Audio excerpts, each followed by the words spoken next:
Hi, my name is Kayleen, and I'm the Pilates mechanic here in the BB Garage. And I'm Joe Weiss, Senior Technical Support here at Balanced Body. Today we're going to be talking about how to maintain your Allegro Reformer and maybe your Allegro Reformer with tower. Okay? Yep. So first of all, we're going to give you a pretty broad overview of a schedule. Okay. So we start with after every client. What do we do after every client? After every client, you want to clean the vinyl. You want to wipe it down, preferably with BB Clean, or you can use mild soap and water. We don't recommend any other kind of chemicals because they are a little harsher and can make the vinyl crack or split. So just a little spray. Doesn't take much. Wipe it down. And you want to wipe down any surface that your client has touched. Especially any oils from the skin or lotions sometimes will leave a little bit of residue on your vinyl. So make sure you have them wipe it down really well. Okay. Now that's after every client. Maybe about every week we do something else, right? We're going to take a rag and wipe your rails and the wheels. That's correct. Now why would we do that, Joe? Well, if you clean the rails off and your wheels off, you'll have that nice balanced by smooth ride. What we found is over time, dust can settle in the tracks, the wheels roll across that dust, builds up on the wheels, and then you get this bumpy feeling. And it takes away from the whole Pilates experience. So a simple wipe down with a rag. I like to start off with the upper end of the carriage, or the frame rail I should say. Wipe it down like so. Then I disconnect the springs. I hold the rag up against the wheel. It only takes a little bit to wipe the wheel down. Do the same on the other end. And then wipe this section of the frame rail. You should be good. If you keep up on that kind of maintenance, you won't have heavy buildup, so you don't really have to scrub the tracks down really quite a bit. Yep, and I always say if you absolutely need something with a little more oomph, my next step is water. Yep. Super easy, okay? Yep. So we've got the rails, we're cleaning the wheels. Now every month, we want to do a safety check. Well, let's back up though. There's one other part I like to clean, and in dusty conditions, I found this works really well. All right. The tracks where the trunnions or the metal plates that are mounted to the side of the frame are, you want to wipe this out a little bit. Get just some of the dust off. It'll allow the footbar to slide a lot easier when you find it in a different position. Yes, thank you. Totally forgot about that. Yeah. All right, so that's why it's nice to have a checklist. Okay? That's correct. Such as? Which there is a maintenance log, okay? So if you're looking for a way to keep track of your each piece of equipment and what you notice, if there's anything wrong, what you change, if you're looking for a weekly and a monthly checklist. Quarterly? All of those things are in this logbook. Now, really handy. You can get that at Balanced Body, or you can make your own and keep it on your computer or in a special notebook, somewhere where you know you're going to use it. Yeah, Okay? Excel spreadsheet. Yep, absolutely. All right, monthly? Monthly. Okay, so for monthly stuff, we're going to look a little bit more at safety issues. Okay. We can start a little bit with springs. So springs are really important to check monthly for any abnormalities. Okay, so we're looking at the coils of the spring. Joe, what do you see on the spring? Well, I see this spring has an offset coil, which is typical of a spring that has been extended and maybe the carriage got away from the user and slammed back in. So what you'll see is an offset in the gap right here, and as it stretches, you'll see it opening up a little wider there. Definitely a sign of a bad spring. Want to replace that one right away. Somebody could get hurt if it breaks. Then we have another spring here that actually has another deformation there. A wave. I A call it a wave. Wave, there you go. Ooh. Yeah, it has a wave to it. That's a sign that the spring's been through some trauma, impact from extending and slamming back, maybe not as hard as the previous one, but definitely another sign. Keep an eye on this one. Yep. The coils are expanding okay on this, but still may not be a safe spring. Yep. Last but not least, we have a spring that looks like this. Now that's definitely a sign of a spring that has crashed from a carriage being extended and slammed back in. This is a dangerous spring. If you have a spring like this on a reformer, take it off immediately and do not use it. Yeah. Because somebody's going to get hurt. That will break once it's under load. So these spring checks apply to both carriage springs and tower springs.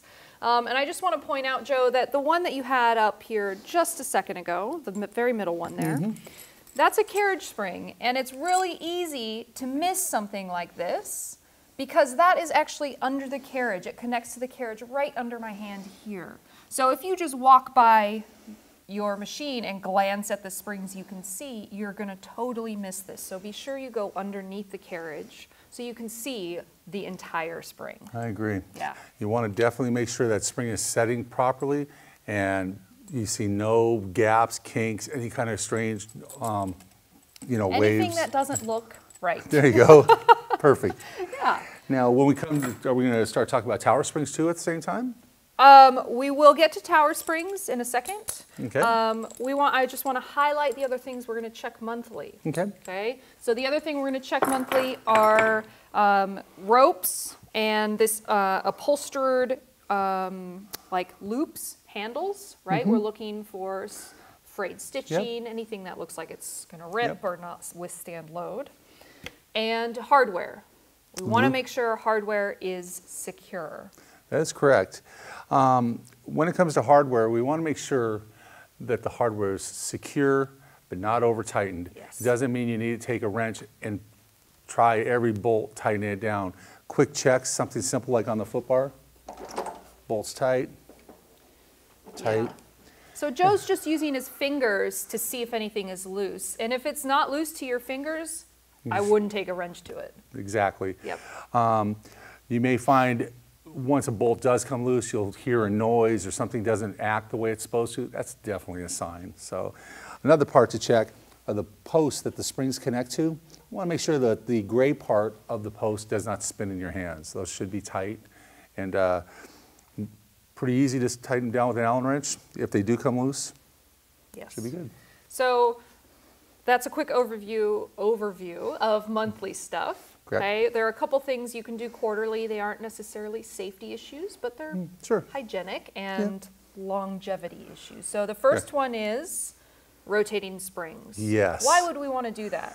Well, most people are right-handed, and what we find is people will talk to their clients in a class and they'll tell them, now we're going to hook up a red spring. So a right-handed person sitting on a carriage has a tendency to use their right hand and use that red spring on the outer edge.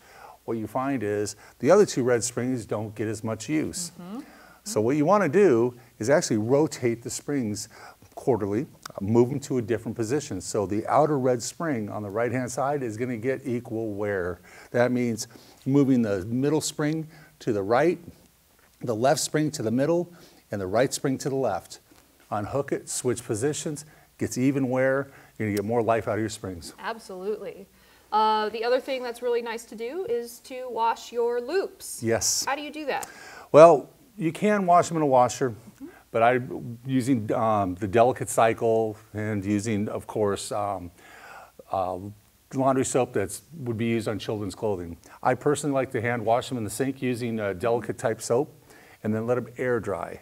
You can throw them in a dryer, put them in a pillowcase, go that route, but I personally think they're better off hang drying. You don't get as much fuzz and lint buildup. Excellent. Great tip. Great tip. All right. So that's kind of a timeline overview of what we're looking for on our Allegro. Let's start getting into some specific things that you should look out for on your machines. Okay? So starting at the foot bar, Joe, what are we going to look for in the foot bar area? Want me to start you off? Yeah, I was going to do this real fast. It's just, yeah, go ahead. Okay, so we're going to start by looking at the foot bar padding. Oh, yes. Yes. We want to make sure that you rub your hand across it and don't feel indentations from where people have placed their feet and has worn the foam down. Yep. If you feel that, call Balanced Body. We do sell replacement padding. It's not real difficult to replace. Yep, super easy. We're also looking for the foot bar cover to be Velcroed on the opposite side of where your feet go. The Velcro strip should be away from the carriage. You'll find that we've seen it many times people put the foot bar on backwards and the seam is on the side towards the carriage. that means your feet are going to be pressing upon that seam and you're going to feel this discomfort. Easy enough, unbolt the foot bar, rotate it, and put it back on. Yep. Yep. So the foot bar cover getting worn or ripped or whatever, foot bar padding, super easy to replace. Now, the Allegro foot bars are really easy to adjust, and there are a few mechanisms we want to look at when we're adjusting the foot bar height and position. That's correct. You want to take a look at the levers you squeeze. Make sure that the bolt's tight. From there, when you squeeze the handle, the pin's got to be able to clear and lock back into position.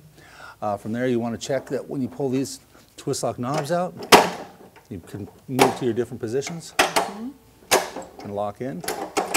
Just want to make sure everything's functioning smoothly and properly so it's ease of adjustment during the class. Yes, easily and safely. Correct. Okay.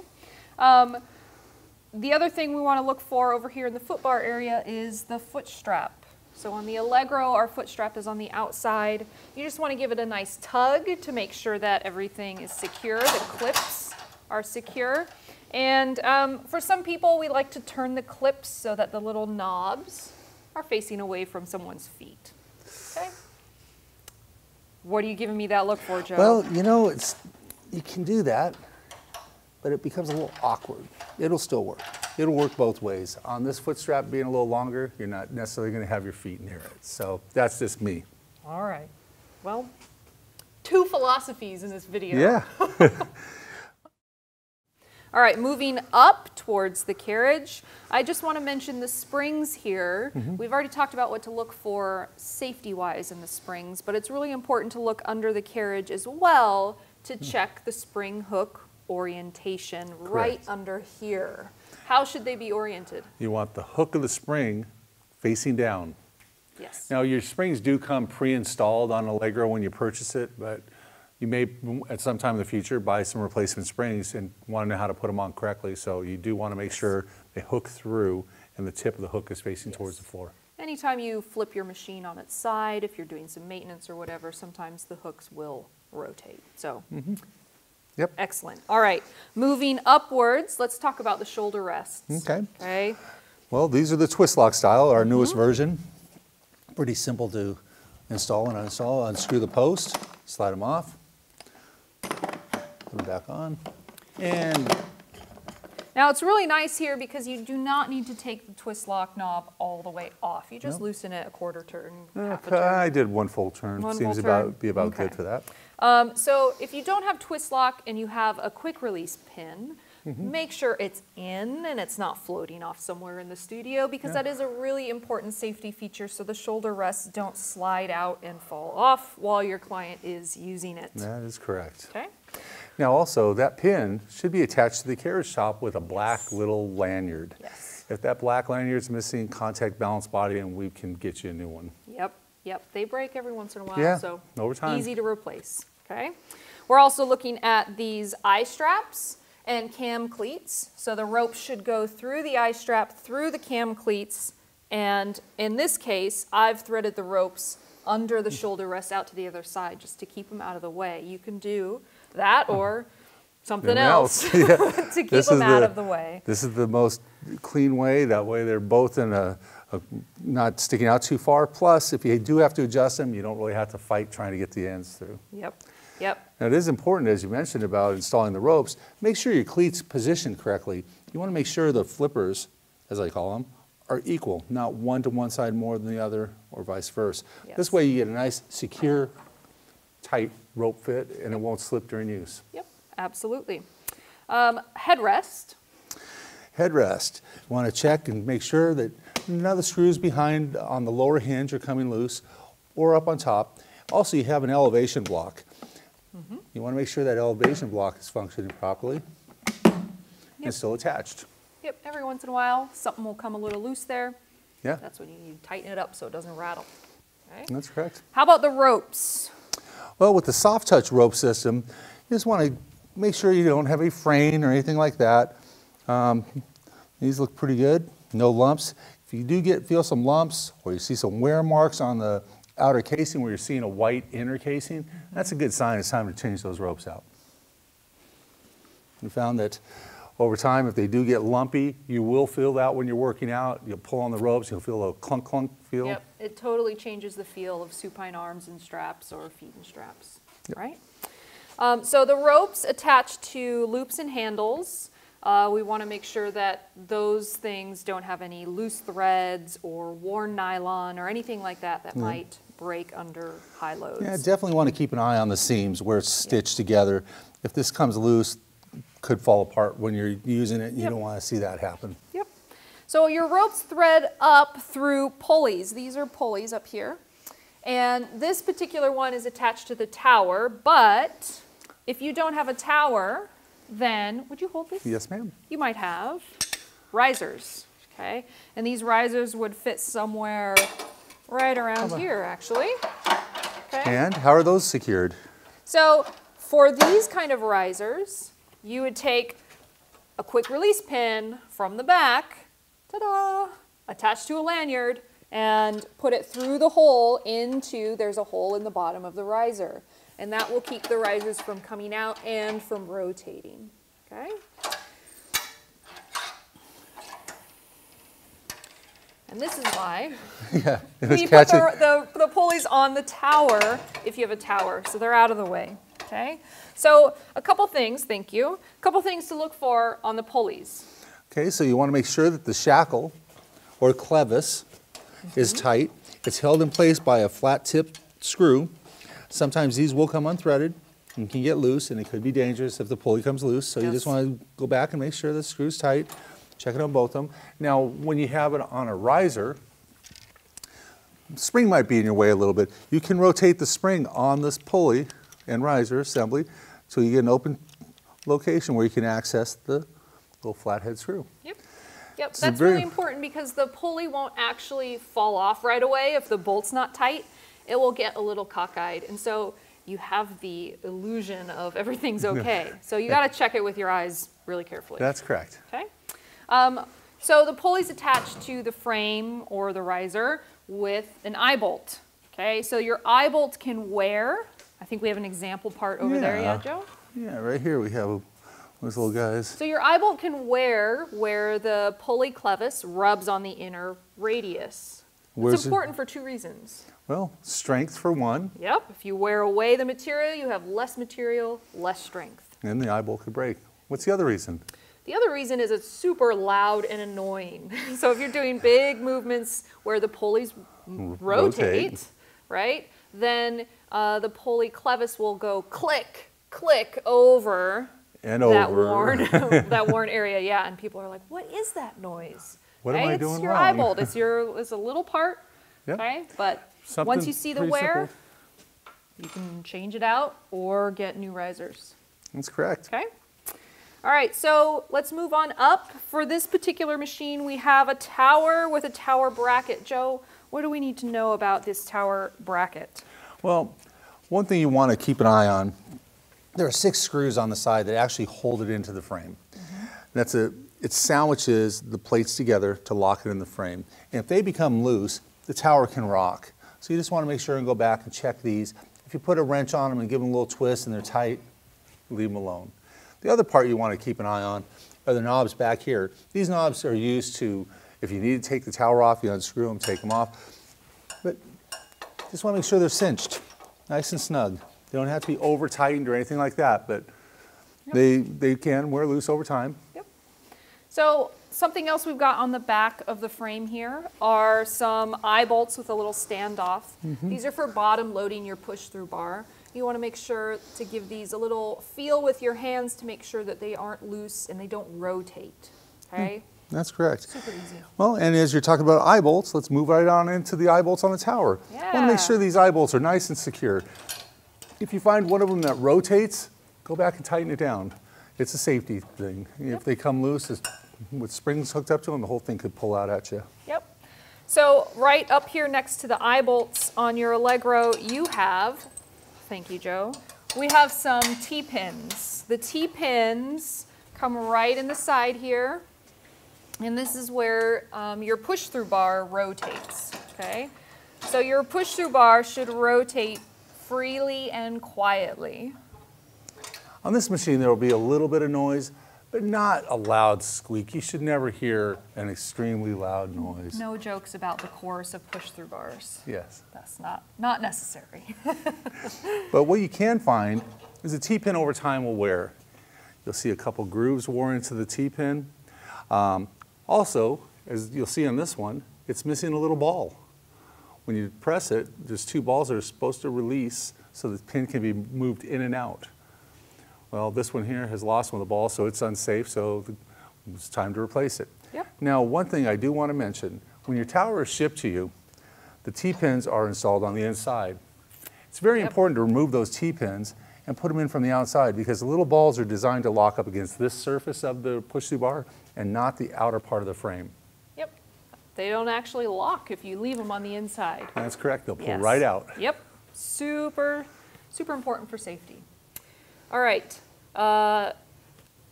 Safety strap.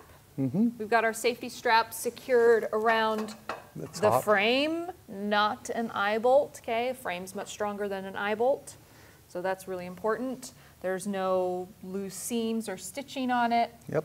Super strong. That's right? correct, yes. Anything else on this tower, Joe, that I'm missing? Let me consult my checklist. No, I think we've got it covered. One thing you do want to pay attention to is these knobs that hold the pulleys in place. If you find that the pulleys start sliding down, you may have a knob that's been worn a little bit, or the piece that the pulley attaches to gets worn. Give a balance by call. We can always set you up with some replacement parts. Yep. How about the mat conversion? Anything we need to know about this mat? Pretty basic. Mat just drops in when the carriage is moved forward. Want to make sure that all 6 feet are in place. Don't use it if it's missing one because it could be unstable surface and we don't want anybody to fall when using it. Yep, absolutely. All right, Joe. I think that's it for Allegro 1 maintenance.